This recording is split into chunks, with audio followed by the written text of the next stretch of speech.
Haleluya, salam sejahtera dalam kasih Tuhan kita Yesus Kristus. Perkenalkan, nama saya Ronald Enos Ibo. Saya mahasiswa STT Rumah Murid Kristus dengan prodi teologi. Di sini saya akan memaparkan tentang materi dari intisari Alkitab. Saya akan mulai dari pendahuluan. Pelajaran intisari Alkitab ini memberikan kita pemahaman bagaimana belajar Alkitab dengan mudah, dengan teratur, yang disusun secara praktis, yang bisa memudahkan kita untuk mengerti, memahami bagaimana kita mengenal firman Allah yang menjadi pedoman kehidupan kita. Dan intisari Alkitab juga mencatat bagaimana perjalanan atau kisah-kisah yang diceritakan dalam Alkitab tersebut, yang dimulai dari masa penciptaan, di mana pada masa penciptaan itu terdapat ada beberapa hal, yaitu penciptaan kita bisa melihat di sini ada manusia pertama yang diciptakan oleh Allah, ada dosa pertama, ada kejahatan pertama, manusia jatuh dalam dosa, ada keluarga pertama. Di sini ada kejadian-kejadian yang terjadi, ada hal-hal yang terjadi yang terjadi pada penciptaan. Kita juga bisa masuk melihat dalam masa kisah Nuh atau masa malapetaka pertama yang Tuhan berikan kepada umat manusia ketika mereka tidak taat kepada Tuhan. Dan perjanjian ini dibuat terus melalui Allah dan Nuh. Allah membuat perjanjian dengan Nuh, dan perjanjian itu diteruskan ketika Abraham dipanggil Allah untuk menjadi bapa segala bangsa. Abraham ketika dipanggil, Abraham merespon panggilan Tuhan. Tuhan panggil Abraham, dan Tuhan menjanjikan berkat berupa tanah, benih, dan juga berkat. Kita bisa melihat bahwa berkat ini digenapi dalam pribadi Abraham. Abraham menikmati janji itu, yaitu meskipun tidak secara keseluruhan Abraham menikmati janji itu, tapi kita bisa melihat bahwa Abraham menikmati janji itu melalui keturunan-keturunannya. Dan kisah ini terus dilanjuti dari Abraham memperanakan Ishak, Ishak memperanakan Yakub, dan Yakub memperanakan 12 anak laki-laki, dan salah satu diantaranya adalah Yusuf. Kisah ini dilanjut oleh Yusuf. Kita mengenal Yusuf, perjalanan Yusuf, kehidupan Yusuf, bagaimana dia diperlakukan oleh saudara-saudaranya, hal-hal yang menimpa oleh pribadi Yusuf, bagaimana Tuhan mengangkat Yusuf. Tuhan pakai Yusuf menjadi seseorang yang menyelamatkan suatu bangsa yang besar, bangsa Israel, yang pada akhirnya bangsa Israel ini diperbudak di Mesir, dan mereka mengalami yang namanya tertawan. Ketika mereka ditawan di Mesir, bangsa Israel ini terus mengalami penindasan besar, mengalami hal-hal yang sukar oleh bangsa Mesir. Akhirnya Musa bangkit. Musa dipanggil oleh Tuhan. Setelah Yusuf mati, Musa dipanggil oleh Tuhan untuk memimpin bangsa ini. Kita melihat selama 40 tahun Musa memimpin bangsa ini keluar dari Mesir. Mereka berputar di padang gurun selama 40 tahun. Musa memimpin, ya, meskipun dalam keterbatasan Musa, ya, yang sempat Musa berkata bahwa dia susah dalam berbicara, lidahnya sulit untuk berbicara. Namun Tuhan pakai dalam hal apapun, Tuhan pakai untuk melakukan segala sesuatu.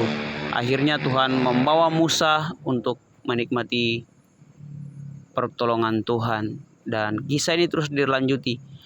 Nah, dalam masa di padang gurun, bangsa ini terus berbicara melawan Tuhan, melakukan hal-hal yang jahat di mata Tuhan, dan Musa menjadi kewalahan menghadapi bangsa ini, bangsa yang tegar tengkuk. Akhirnya Musa meminta kepada Tuhan untuk menyertai perjalanan Musa. Kita kenal Musa ini seorang yang memiliki gaya pemimpinan yang luar biasa, rendah hati. Musa orang yang sabar. Namun hal-hal tertentu yang membuat Musa menjadi orang yang sulit untuk mengontrol kesabarannya. Akhirnya Musa melakukan hal yang salah di mata Tuhan. Musa tidak taat kepada Tuhan ketika Tuhan memerintahkan Musa untuk menyuruh batu untuk mengeluarkan air, namun Musa memukul. Ketidaktaatan ini membawa kita kepada keberlanjutan dari kisah ini. Setelah Musa tidak diizinkan Tuhan untuk melihat menginjak tanah Kanaan, Musa meninggal dan dilanjutkan oleh Yosua. Kita tahu bahwa Musa menulis sejarah bahwa menerima 10 perintah Allah yang dikenal sebagai hukum Taurat, sehingga bangsa Israel memiliki pedoman dalam kehidupan mereka. Dan kisah ini dilanjutkan oleh Yosua ketika Yosua bawa bangsa Israel masuk dalam tanah perjanjian dengan begitu banyak menghadapi bangsa-bangsa, termasuk kota Yeriko yang ditaklukkan oleh Yosua. Yosua dalam kisah mengirim 12 pengintai, dan juga ada banyak hal yang Yosua lakukan. Kita melihat bahwa dalam masa kepemimpinan Yosua dipakai Tuhan luar biasa untuk memimpin. Meskipun ada banyak hal yang Yosua alami secara manusia, Yosua tidak bisa melakukan, namun Tuhan terus menolong, Tuhan terus untuk menepati janji ini bagi keturunan Abraham. Dan kisah ini terus dilanjutkan oleh Yosua sampai kita melihat masuk dalam masa anarki di mana masa hakim-hakim, para pemerintahan hakim-hakim ternyata ketika mereka memerintah, hakim-hakim ini memerintah, ternyata ada hal-hal yang terjadi dan bangsa Israel memberontak kepada hakim-hakim untuk meminta seorang raja. Dan kita melihat ketika Tuhan mengizinkan mereka memiliki raja, dan kita masuk dalam masa kerajaan, di mana masa kerajaan ini dipimpin oleh beberapa raja. Yang pertama yaitu Saul, kedua Daud, yang selanjutnya adalah Salomo. Dan dalam masa kepemimpinan mereka, bangsa Israel tidak mengalami perpecahan. Tetapi ketika masa peralihan kepada masa kepemimpinan raja selanjutnya setelah Salomo, bangsa ini mengalami perpecahan. Kerajaan ini mengalami perpecahan. Kerajaan ini mengalami masa yang sukar dan mereka masuk dalam masa pembuangan. Bangsa ini mengalami masa pembuangan. Ini menggenapkan apa yang sudah difirmankan oleh Allah. Dan bangsa Israel terpecah menjadi dua dan dibawa kepada pembuangan. Kedua suku dibuang ke Babel, yakni suku Yehuda dan suku Benyamin, dan ke-10 suku dibuang ke Asyur. Dan kita melihat bahwa masa yang mereka alami ini malah masa-masa yang sukar, dan bangsa Israel mengalami pembuangan. Dan setelah pembuangan itu, ketika mereka kembali untuk membangun Yerusalem kembali dan dikuasai oleh kerajaan Yunani, kerajaan Romawi. Akhirnya dalam masa ini kita masuk dalam masa yang senyap, masa di mana Allah tidak berfirman, Allah tidak memberitahukan firman secara langsung kepada nabi-nabi. Tapi kita melihat dalam masa senyap ini, di mana masa pemerintahan kerajaan Romawi, segala bahasa harus digunakan oleh bahasa Yunani pada waktu itu, sehingga Alkitab dicatat dalam bahasa Yunani yang kita kenal, kita perjanjian lama. Dan kita masuk dalam masa senyap. Ketika masa senyap itu, ada banyak hal peristiwa yang terjadi dalam masa kerajaan-kerajaan yang memimpin pada waktu itu. Dan setelah dari masa senyap, kita beralih dalam masa perjanjian baru, masa Yesus Kristus.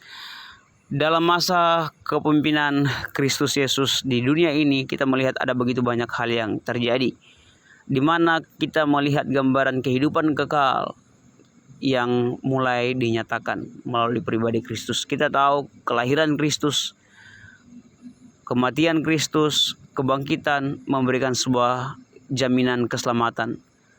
di dalam kehidupan manusia yang dicatat di dalam Injil Matius, Injil Lukas, Injil Yohanes, bahkan Injil Markus. Kita melihat ada begitu banyak peristiwa yang terjadi, dan kita tahu bahwa hal-hal yang dilakukan oleh Kristus membawa kita kepada suatu pemahaman bahwa janji itu terus digenapi, mulai dari Abraham sampai kepada keturunan, garis keturunan sampai kepada Yesus. Dan kita melihat ada begitu banyak hal yang terjadi yang Tuhan lakukan, dan Tuhan terus pakai cara Tuhan untuk terus memberitakan firman sampai kepada semua orang. Dan kita masuk dalam masa pimpinan rasul-rasul, dalam rasul-rasul dalam memberitakan Injil, dan intisari ini ditutup dengan kitab Wahyu.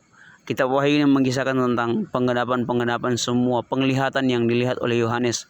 Bagaimana dicatat dalam kitab Wahyu tentang penggenapan tentang apa yang akan terjadi setelah kedatangan Kristus yang kedua kali. Kita percaya bahwa intisari Alkitab memberikan suatu jaminan pemahaman yang baik.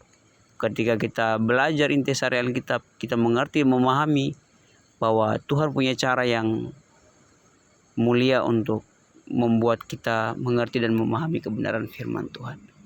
Puji Tuhan, Tuhan Yesus kiranya memberkati kita semua. Haleluya.